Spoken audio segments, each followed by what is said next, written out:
Aujourd'hui, nous allons parler du ballonnement abdominal avec Dr Lutfi, gastro-entérologue. Dr Lutfi, le ballonnement abdominal est-il fréquent et il est dû à quoi? Le ballonnement abdominal est très fréquent. On le trouve avec les pathologies intestinales qui sont fonctionnelles ou organiques et également avec d'autres pathologies.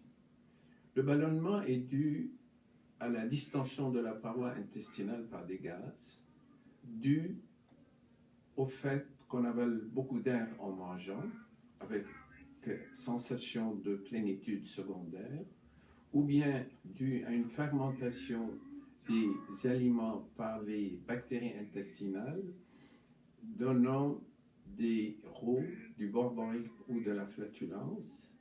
Et en fin de compte, il peut être dû à un trouble au niveau de la motilité avec des spasmes au niveau d'un segment intestinal en amont et en aval de ce segment, donnant une dilatation de ce segment par les gaz et une sensation de nœud au niveau de l'abdomen ou bien la sensation de douleur spastique.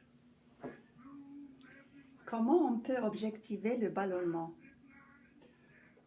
Le ballonnement est une sensation subjective.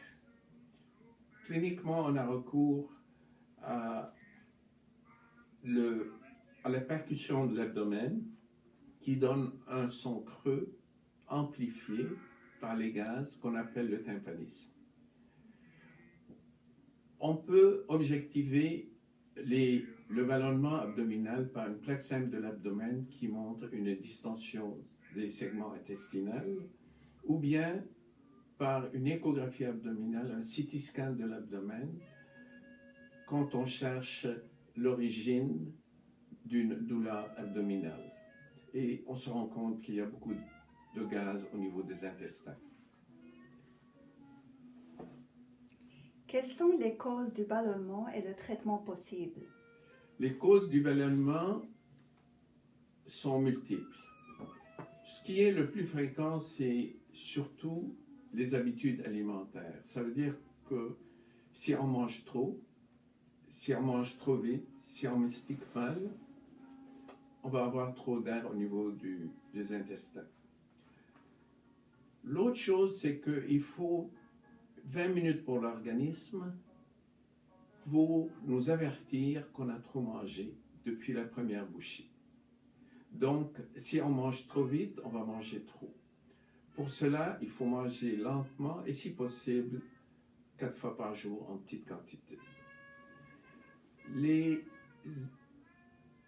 aliments causant les flatulences sont multiples. Il y a bien sûr les boissons gazeuses, il y a la gomme, il y a la famille des choux dans les légumes crus,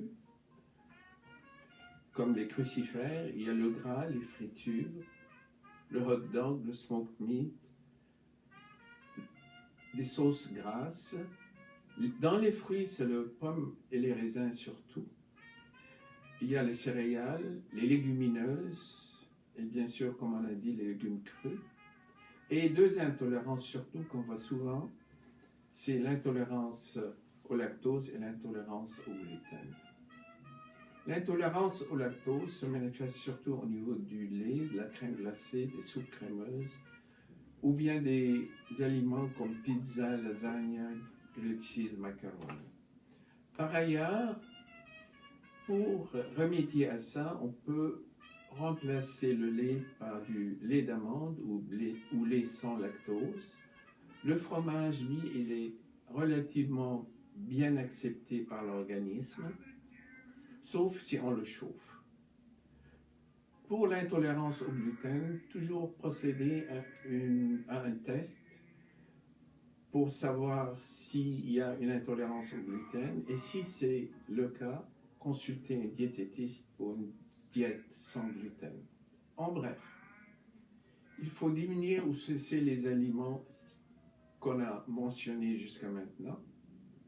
Pour les légumineuses, on peut toujours essayer de donner du bino une demi-heure avant chaque repas et puis considérer prendre de l'eau chaude, un pad électrique, des antispasmodiques, et ceci pour diminuer les ballonnements. Dans les maladies fonctionnelles du tube digestif, nous notons le côlon irritable. Le côlon irritable peut avoir plusieurs formes, ou bien sous forme d'alternance diarrhée, constipation, douleur au ventre, ou bien sous forme diarrhéique avec ou sans douleur abdominale, ou bien sous forme constipée avec ballonnement et douleur abdominale. Pour la forme diarrhéique du côlon irritable, suggérons de diminuer les aliments qu'on a déjà mentionnés plus haut, donner du riz qui est relativement constipant, donner des probiotiques sous forme de comprimés ou bien du yogourt nature, de l'activia, du kéfir, et considérer les antispasmodiques pour la douleur. En plus de ça, on peut donner la cholestéramine qui peut diminuer la diarrhée. Pour la forme constipée, il faut donner des laxatifs doux. On peut également donner des pruneaux, des graines de lin et un peu de fibres sous forme de métamucil. Des suppositoires de glycérine peuvent parfois également aider à diminuer la constipation. Dans les maladies gastro-intestinales organiques, je vous suggère de consulter votre médecin. On le voit souvent dans les maladies de Crohn, les colites ulcéreuses, les diverticulites, les cholécystites ou les maladies infectieuses du côlon. Pour la cholécystite, il faut demander une consultation en chirurgie. Par ailleurs, les troubles hormonaux peuvent donner des ballonnements en période prémenstruelle ou bien certaines pathologies comme l'endométriose. Les troubles psychiatriques et le stress sont également responsables de ballonnements, voire psychologue ou psychiatre pour traiter ces problèmes-là. Les effets secondaires des médicaments également peuvent donner des ballonnements et en fin de compte, c'est le SIBO. Ça veut dire quand il y a une multiplication bactérienne importante au niveau intestinal, donnant la production de gaz importante. Pour cela, il faut faire un test respiratoire et si positif, considérer l'antibiothérapie chez ces patients-là. À noter par ailleurs que l'exercice, indépendamment de l'origine des gaz abdominaux, peut aider énormément. Le yoga, les exercices de flexibilité, la marche. Et n'oubliez jamais de consulter votre médecin et ne vous traitez pas uniquement vous-même. Ceci finit cette session. Merci. Merci beaucoup, Dr. Lutfi, pour tous vos conseils. C'est un plaisir.